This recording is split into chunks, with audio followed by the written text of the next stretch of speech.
All right, let's get right into it. In the next few minutes, we're going to pull back the curtain on what modern hacking really looks like. We'll see how AI is giving attackers some serious new superpowers, but more importantly, we'll talk about how you can build your own digital fortress to keep them out. So let me start by asking you a kind of weird question. What if the biggest threat to your online accounts isn't a weak password, but the actual physical keyboard sitting on your desk right now? I know, it sounds like something out of a sci-fi movie, but believe me, it's the new reality of AI-powered attacks.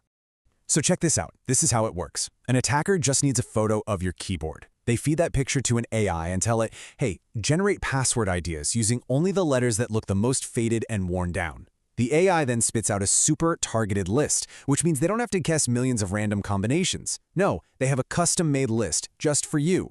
It's kind of brilliant and also terrifying. But it's not all about fancy AI.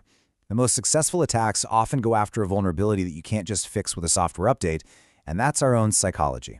So let's take a look at the modern playbook for these digital mind games.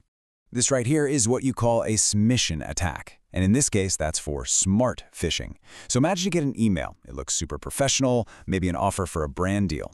You click the link, and it takes you to a site that looks totally legit. But here's the trick. When you click Login with Google, it sends you to a fake login page that is a pixel-perfect copy of the real thing. The second you type in your password and that two-factor authentication code, a